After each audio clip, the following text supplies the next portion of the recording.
Pessoal, muito bem pessoal, vamos falar um pouquinho então desse jogo do Internacional. O Internacional perde para o Vitória por 2-1, né? Por 2-1, o Internacional perdeu para o Vitória e nós vamos falar um pouco dessa derrota. Antes eu quero que você novo por aqui, se inscreva no canal, deixa o teu like, ativa o sininho, a inscrição é muito importante. Olha aqui a descrição, que aqui na descrição vai ter o Instagram e o Facebook do canal, beleza? O Internacional hoje foi escalado com Fabrício, Hugo Malo, Vitão, Gabriel Mercado, Robert Renan, Thiago Maia, Matheus Dias, Charles Arangues, Wanderson, Johan e Lucas Alário. Vamos lá. O Internacional no primeiro tempo não jogou nada. O Internacional no primeiro tempo tomou um banho do Vitória. O Vitória no primeiro tempo poderia em 20 minutos de jogo ter liquidado a partida. Por quê? O que acontece? A estratégia do Inter era o quê? Era ficar trocando passes, né? Entre a zaga ali, o Gumalo para Vitão, para Mercado, para Robert Renan, trabalhar com o meio campo para poder passar a bola para os atacantes para ver se dava alguma coisa. Errado. Por quê? Porque a zaga do Internacional saiu trocando passes. Quando chegava no meio, o Thiago Maia, infelizmente, errando demais, aí eu não sei se não tem uma questão psicológica ou pessoal, por tudo que a gente sabe que ele passou ali, na questão do que nem todos vão reagir da mesma maneira tu estar lá na enchente. Eu não sei se é isso, não sei se é questão física, enfim, não sei, mas ele disse que até repensou na carreira dele de jogador, então eu acho que não tem que ser críticas feitas fortes ao Thiago Maia, porque normalmente ele não erra assim. Thiago Maia errou muitos passes, mas não só o Thiago Maia, o Arangues também fez uma função ali errada, Matheus Dias também não jogou bem. Então o que acontecia? O Inter trocava passes entre os zagueiros, mas quando a bola chegava no meio campo, normalmente alguém errava um passe. A bola raramente chegou nos pés do Wanderson. A bola raramente chegou nos pés do Johan, que não participavam muito das jogadas. Aí o Vitória conseguia pressionar o Inter, porque era só tu pressionar que tu conseguia tirar alguma coisa do Inter. Tu conseguia fazer o jogador se perder, o jogador errar o passe. E o Vitória conseguiu muito cedo na partida, por exemplo, fazer 1-0. Mas o Vitória com muita facilidade roubava a bola e ia com seus jogadores velozes, Mateuzinho e companhia. Achava espaços e chutou com perigo no gol do Inter diversas vezes. Faz 1-0, depois faz 2-0, mas como estava anulado o gol, aí não mata o jogo ali o Vitória. O que teve que acontecer? O Kudê teve que tentar mudar todo o jogo no intervalo. Além da conversa no vestiário, teve que trazer substituições ao time. Coloca o Wesley, depois mais pra frente coloca o Bruno Henrique. E aí o Internacional até começa a criar um pouco mais no segundo tempo. Acho que no segundo tempo o Vitória também não teve condições de manter 90 minutos inteiros com a intensidade, dominando o jogo da maneira que dominou no primeiro tempo. Acho que talvez faltou perna, chegou o limite do Vitória no segundo tempo, aí o Inter conseguiu criar mais. A entrada do jovem jogador Gabriel Carvalho também mudou muito o cenário do Inter. A entrada do Gabriel Carvalho muda também o cenário do Internacional, uma vez que ele consegue ser mais criativo, né? Com o Gabriel Carvalho, o Internacional consegue criatividade e ele conseguiu achar alguns espaços. Tanto que isso foi o cenário do gol do Inter, né? E aí o Wesley recebe a bola, dribla e marca. Mas aí no final acontece um pênalti nos acréscimos que acabou decretando a vitória do time do Vitória. Primeira no Brasileirão. Alguns pontos. Primeiro, tem muita gente que não gosta de tic-tac e tal, mas talvez não sabe muito bem o que significa. A estratégia do tic-tac, né? Essa coisa de troca de passes e gol, é uma ideia espanhola, né? Da seleção da Espanha. Estavam dizendo que o jogo de hoje na Eurocopa foi um jogo onde a seleção da Espanha não ficou aí 111 jogos, parece que a seleção da Espanha terminou com menos posse de bola, acho que no jogo de ontem, né?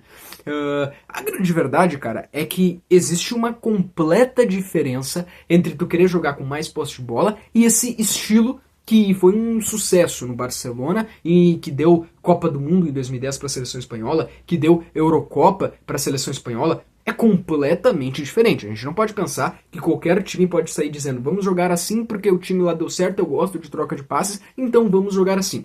Cara, não é só tu sair trocando passes e levar a bola para a área. Não é isso, não é. Tanto que a seleção espanhola tinha um Iniesta, tinha um Xavi, tinha um Busquets, só no meio campo. Não preciso falar mais nada. O Barcelona tinha um Iniesta, tinha um Xavi, tinha um Busquets e tinha um Lionel Messi lá.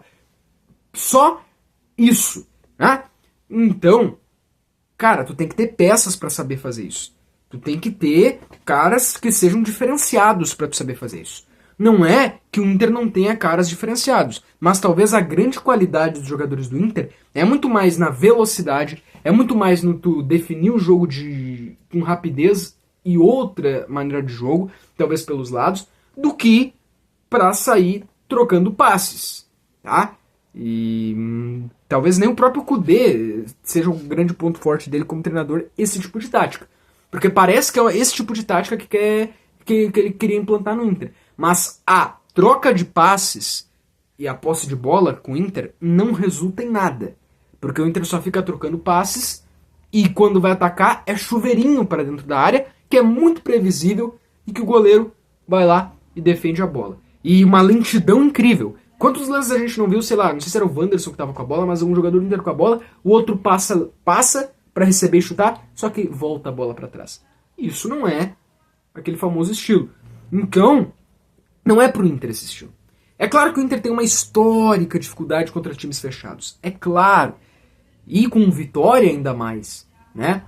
Mas então, o Kudê, mais uma vez, ele apresenta aquela limitação. Mas não só tático, mas também escalação, né? Acho que é um erro. Os jogadores estavam em funções erradas. O Arangues estava na função errada, não estava na função dele. O Matheus Dias não deveria ter iniciado o jogo. Os jogadores foram mal escalados, sabe? O Wanderson tinha que ser muito mais acionado do que foi. O Johan também não fez uma grande partida. Então, taticamente, o time foi mal escalado. Jogadores em posições erradas. O Inter, assim, por uma má leitura também do técnico, jogou um primeiro tempo fora. E quando começou a jogar no segundo tempo, já era até tarde demais. Talvez, se tivesse começado o primeiro tempo com outro pensamento, com outra escalação, poderia ter conseguido conquistado algo melhor. Então, péssimo resultado. O Vitória tá de parabéns. Talvez o Vitória, o resultado mais justo era uma vitória construída no primeiro tempo. Porque o time do Vitória jogou muito melhor no primeiro tempo. Mas eu acho que faltou perna, enfim, diminuiu no segundo tempo. Mas no todo, o Vitória mereceu vencer a partida, para ficar melhor assim. Então é isso, tá? Não tem muito o que dizer. Pro Inter, péssimo, né? Péssimo resultado, né? Porque o Inter vem aí de 2 jogos sem vencer, empate contra o São Paulo e derrota pro time do Vitória, quando é um jogo que a gente diz que quando é contra as equipes lá da parte de baixo da tabela, principalmente o Lanterna, que não tinha vencido nenhum jogo ainda no campeonato, o Inter tem que ganhar, é obrigado a ganhar se quer ser campeão brasileiro. Então, uma vez que tu empata com o Atlético Goianiense, isso foi antes da parada, uma vez que tu perde hoje pro Vitória, são mais pontos perdidos, né? Ainda bem que o Inter ganhou do Cuiabá, porque fora isso o Inter não conseguiu esses resultados. Então, há um ano que o Inter não apresenta nada em campo. Eu concordo, Alan Patrick não tava, Borré não tava, Valência não tava, Rocher não tava. Tem todas essas coisas que não dá pra dizer que a gente não leva isso em consideração, porque a gente leva. Só olhar, por exemplo, o último vídeo pós-jogo aqui que eu fiz contra o São Paulo. Eu falei isso quase o vídeo inteiro. Só que, nesse caso de hoje, não foi necessariamente por isso, né?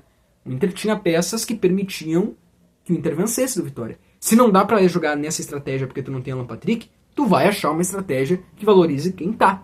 Entendeu? Mas enfim, que pena. O Alan Patrick não jogou também. Que pena. E o que parece é que o tempo está passando, os meses estão passando, e mais um ano onde o Inter vai se perdendo. E o pior é que às vezes parece que não tem uma crítica própria, uma crítica pessoal. Porque o Kudê chega na coletiva e fala ou da arbitragem, ou é a imprensa que é a culpada, ou há um complô tentando derrubar o Inter, derrubar o Kudê e criar crise. Porque agora é semana Grenal, né? Vamos dizer que estão querendo criar crise na semana Grenal. E poucas vezes a gente vê uma autocrítica nas coletivas do Inter. Pode ver o próprio Barcelona, eu que acompanho o Barcelona, o Xavi, muitas vezes que ele perdia, ele fazia uma autocrítica nas coletivas. Isso não parece ter no lado do Inter, tá? Amanhã voltamos aqui no canal com live, e essa semana vamos falar de Grenal.